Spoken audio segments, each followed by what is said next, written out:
Hello and welcome back, everybody. I'm the Rambling Director, and today we get back on a regular schedule. I'm so happy that I get to go back to uploading regularly for you fine people again. Thank you to our patrons for sticking with me through all that nonsense. But big news, the movie is done. My Phantom of the Opera movie is finished. I even had the premiere for my cast, crew, family members, etc., and opened it up to the general public so that some other people would buy tickets. And we sold 400 tickets. Not a small feat at all. And the reception was overwhelmingly positive. And there was a few critiques, which I'm taking into advisement, and we're going to be fixing some stuff before it comes out. But the official release date of my Phantom of the Opera, Phantom of the Opera 2025, is October 31st of this year. Ooh, spooky. I hope that you guys will give it a watch, and I'm really excited to hear what some of my fellow Phantom fans think about it. I hope that for all of its differences and for the fact that it was made on a very low budget, I hope you guys are still willing to accept it as a new version made by a fan who with a lot of love for these movies and musicals and everything else that Phantom has become. So today we're going to be talking about the 1983 version, commonly called the Maximilian Schell version. Maximilian Schell plays Sandor Corvin, our Phantom for the evening. The beautiful and talented Jane Seymour plays our Christine archetype, Maria, and Michael York plays our Raoul archetype, Michael. Yeah, Michael York, playing a guy named Michael. I don't know if I could possibly suspend my disbelief. Something kind of unique about this version is it takes place in Budapest, and not one of the characters has their book-given name.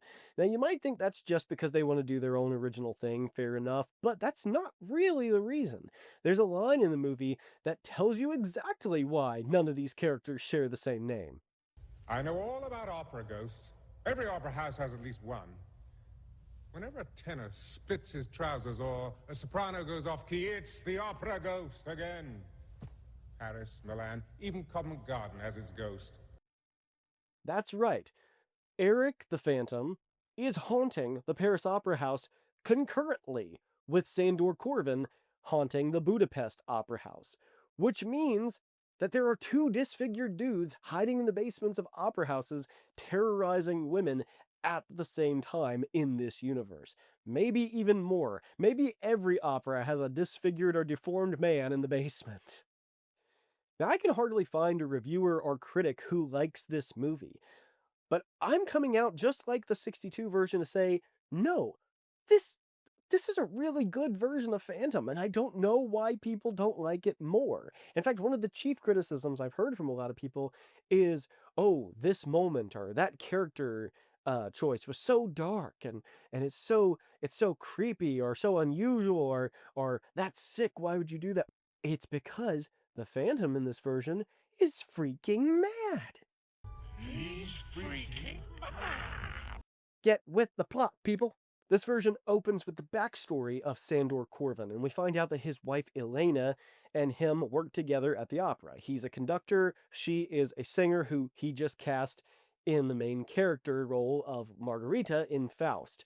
It's funny that almost everybody in this movie seems to get where they are in their careers by nepotism. Something that I really like, that again, a lot of people seem to really hate, is that Sandor is a very possessive, controlling man even before he becomes a deformed monster. He regularly is really pushy and bossy with his wife, trying to tell her what to do and where to go, and you get the idea that maybe she's not really big on this whole stage career thing. She's only doing it because he wants her to. And I know, again, a lot of people are like, oh, well, why couldn't we have had a Phantom who was a good guy, who was corrupted and became evil? We do. Herbert Lom and Claude Rains' Phantoms both have that character arc. Heck, Winslow Leach in Phantom of the Paradise has that character arc. I kind of like the idea that Sandor Corvin was not a great guy to begin with, who becomes a bad guy. It's a bit unusual in these movies, so I don't mind one doing something radically different. The evil Baron, played by Jeremy Kemp, tries to convince Elena that he can basically make her a star no matter how bad she is, as long as she cheats on her husband with him. He's almost like a more cleaned up version of Ambrose Darcy, which makes me think that at least some of the inspiration for this came from the 62 version. Elena is not confident enough to be able to sing the high notes, and because of that, her voice keeps breaking, and again, Sandor is like really pushing her to have the confidence that she needs to go out and do it. He also goes as far as to hire a professional applauder. Didn't know that was a thing. I have a friend who can clap really loud. It makes me think he's really missing some monetary opportunities. But during the last act of her debut in Faust, the audience is booing and screaming and throwing things. They hate her. And it turns out that the review, a really nasty review of her, came out before the show was even done. Now, Elena was already making it very clear she was terrified of disappointing Sandor. Again, was this just because of her love for him, which is what she says, or is it because he might actually be a little aggressive and we maybe just don't see it yet, but we certainly see it later? And when the reviews come out and she realizes she has publicly humiliated her husband, she murders herself by jumping off a bridge. Sandor kind of puts the pieces together and goes to visit Kraus, the reviewer, who looks very familiar to me. I feel like I've known this guy forever and ever and ever. Yeah, that's right. Philip Stone from The Shining and Clockwork Orange fame plays the reviewer in this. Yes, I know he's been in a ton of other stuff, but that's what most people know him from. So Sandor basically threatens Charles Grady into admitting that the evil Baron was the one who paid him off to write the bad review. And then after that, Sandor and Delbert Grady have a little scuffle in which they knock into a file cabinet, and for some reason, this music critic has an open bottle of etching acid on top of his file cabinet. Doesn't even have a cork in it. Why does he have it? Why doesn't he have a cork in it? All questions that are just never answered. I was really disappointed with this because at the same time this is happening, Sandor accidentally sets the place on fire. And it would have been cool to have another Phantom other than Eric from the Phantom of the Mall who is burned in a fire rather than burned by acid. But whatever, I guess they really felt the need to keep that burned by acid thing we've seen in all of those other movies up until now. Gotta keep the tradition alive, I suppose. Now, Sandor is saved by a mysterious character whose name we never meet. I will be calling him the Tall Dwarf, because he's literally exactly the same character as the dwarf in the 1962 film, he's just tall. And unlike the dwarf, we never even get anybody questioning why he's there. So, he's just a stranger who pledges eternal allegiance to Sandor for no reason. We flash forward 4 years, and we see Maria, who is, again, played by Jane Seymour, is a very different Christine than we are used to. She's auditioning for an understudy for Bianchi, who is the Carlotta equivalent. And by the way, she might be my favorite Carlotta ever. She is definitely the funniest. I think she is just hysterical from the moment she appears on film, and she needed more screen time. Michael York basically wants to have an understudy because he thinks that she might behave herself more if she knows she can be replaced. So he does just that. And again, we see Maria as a very different type of Christine. She is cocky, career driven, ambitious, and she actually puts her friend in front of her who is not really a good singer so that she will sound better by comparison. Wow. I mean, that's such a jerk move. I also really like Michael and Maria's chemistry, although I know a lot of people don't. There's something kind of volatile about it. They don't like each other at first. They're not instantly enamored with each other. In fact, she blows a lot of smoke up his chimney, and he basically is like, "Yeah, I don't need all of this," and even insults her taste in music. But later, when they're walking together, he makes a comment about a poor person, and she's like, "Well, you've never been poor, have you?" And he's like, "No." And she's like, "Well, that's obvious." And he kind of realizes that he was being a jerk, and is like, "You know what? We got off on the wrong foot. Let's just start over." And from there, they actually do hit it off. And I kind of think that's an interesting dynamic, where most Christines either know each other before the movie starts, or instantly fall in love at first sight. I really enjoy this little dynamic where they kind of hated each other, and now they become sort of friends and eventually turn into lovers. It's not the most realistic in terms of the time span that it happens in, but again, much like Sandor, it's a really radically different thing to do. And when there's 100 versions of Phantom, I like something different. The two kind of go on this little date where they are annoyed to death by this really persistent violinist.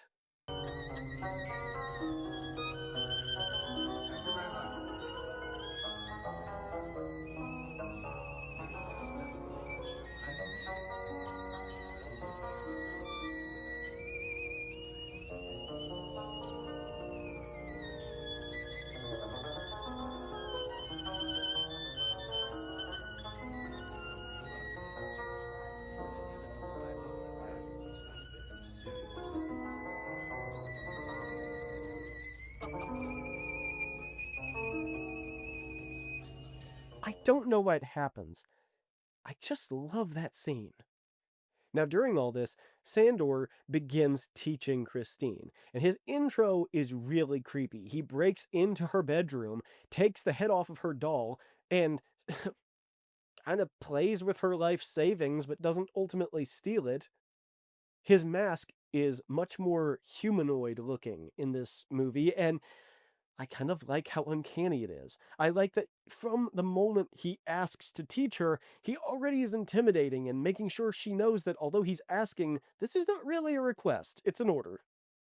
She goes to his house, which I guess he's kept all these years, and he even makes her wear Elena's clothes whenever she is singing. Basically, he's trying to relive the past through Maria because she looks like Maria. That's not really a surprise, they're both played by Jane Seymour. The music lessons are very interesting, and something that actually I kind of based a little bit of my Phantom's music lessons on.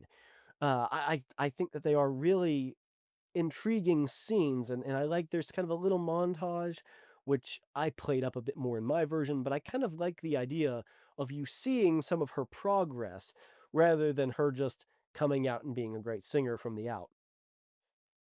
Now, during all this, the Michael and Maria romance is deepening, and you can even see the way he directs her on stage is much more kind and personable. And eventually, the two of them have sex. And it's really odd the way it's introduced.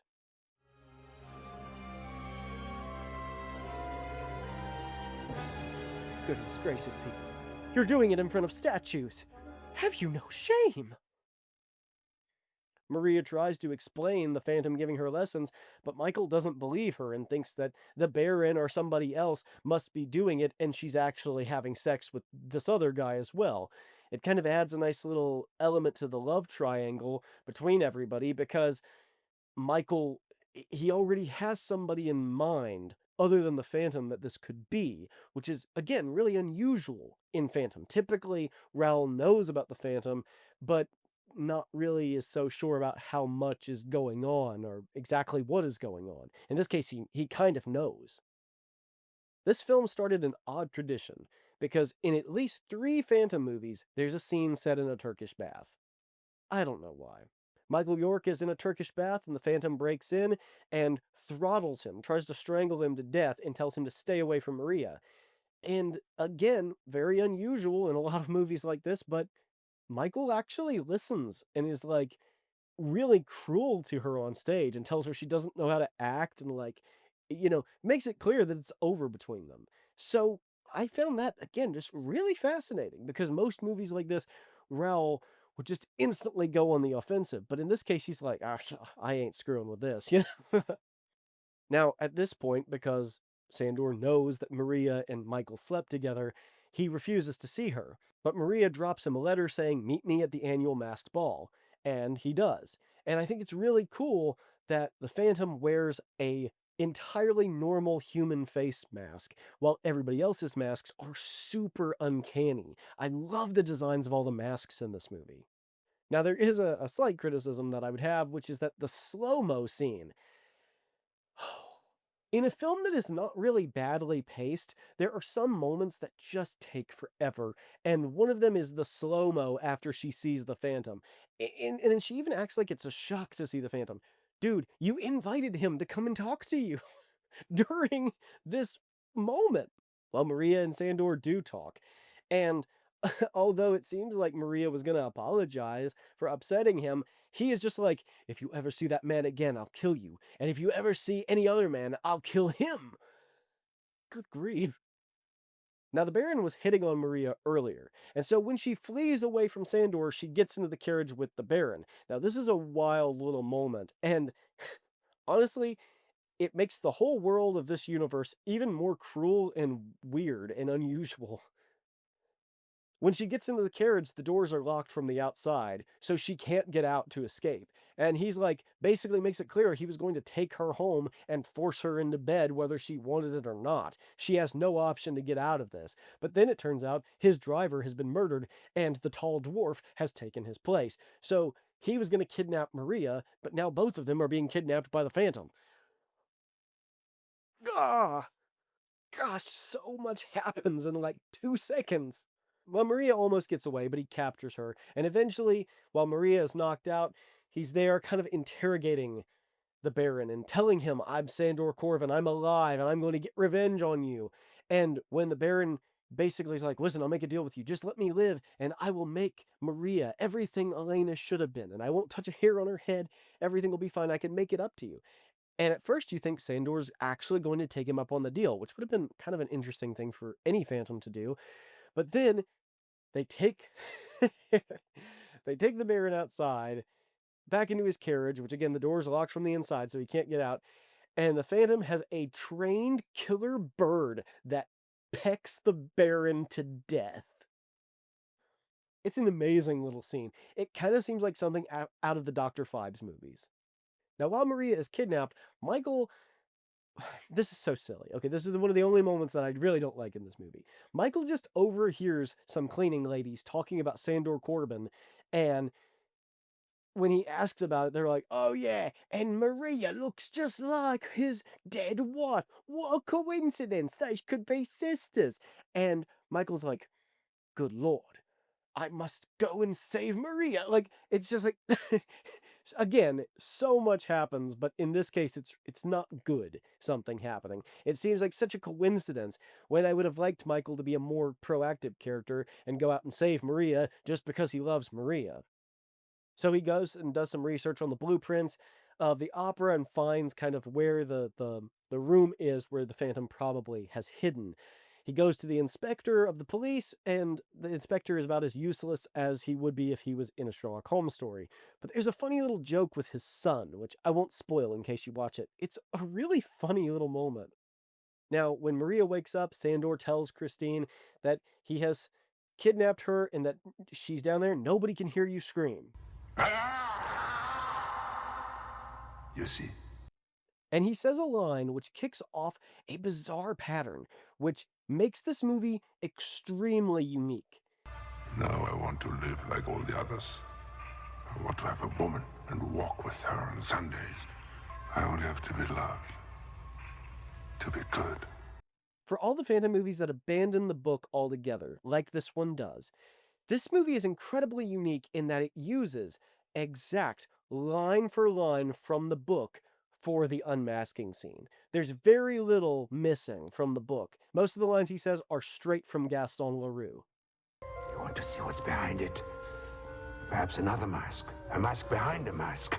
No, no. You cannot tear this one off. It's a ghost who loves you. A ghost that adores you. Up till now, there was a chance that I might let you go free. But now, since you have seen my face, there's no chance anymore. You would leave me forever. A woman that has seen me like this belongs to me, to me, to me! Now, these are all paraphrasings from the book, but it's the only version to use this many direct quotes from the book for the unmasking or really any other scene. How weird is that? And Maria actually burns Sandor's mask, something which, to the best of my knowledge, is not in any other Phantom of the Opera movie. Now, there is a weird little thing that happens where the journey to the Phantom's lair and out is always lined with beggars. And it seems like these beggars are not really in on the plot, like they're not scared of the Phantom or anything. They just never report him to the police as he's carrying dead bodies into his lair. You can't say like, oh, that's the upper layer, and then you go down all this area like it's a huge journey, like in the Chaney version. No, Michael York gets there by passing the beggars, turning right, going down a hallway, opening a door. Bam, you're in the Phantom's lair. Which makes it seem really odd that the Phantom was like, you can't get out, don't even try to escape because all the doors are locked. Michael saves Maria and has the lamest scuffle in Phantom of the Opera history. Yep, just push the guy down the stairs, why not? In the coming scenes, Maria is used by Michael for bait to lure the Phantom out, and the inspector now believes him that Sandor Corvin is the Phantom. Now, Sandor tries to cut the chandelier down and kill a full house. I think he does this because he knows Maria is in the audience, and he wants to show her that if she doesn't come back, he'll just kill a bunch of people until she does. That's never directly explained, though, so I have heard a lot of critics and reviewers say, you know, that seems like that kind of came out of nowhere. Why is he doing this? I think that's the reason behind it, because it doesn't seem like he's trying to kill himself or Maria. So that's the only conclusion I could draw from it. But let me know if there's a different interpretation you have. Maria ends up switching places with the detective who's supposed to be protecting her, which puts her sitting directly under the chandelier. When Sandor realizes that Maria is directly in the path of the chandelier, it's too late. The chain's already breaking. Now, what I find kind of odd is that the dubbing makes it seem like Sandor is calling out for Maria to warn her, but she doesn't notice until the chandelier breaks and is falling. Before the chandelier was breaking, it was swinging like crazy and making all kind of tinkling noises, and nobody noticed. So I kind of wonder why Maria looked up and noticed the chandelier fall to begin with. Well, Sandor rides the chandelier to the ground, another thing that seems to me like it's directly from the 1962 film, but this time the movie poster. There's this awesome art on the movie poster where Herbert Lom's Phantom is riding the chandelier, burning to the ground. But it never happens in the movie. So this is kind of a wild moment where it seems like a piece of Phantom media that isn't even a movie influenced another movie.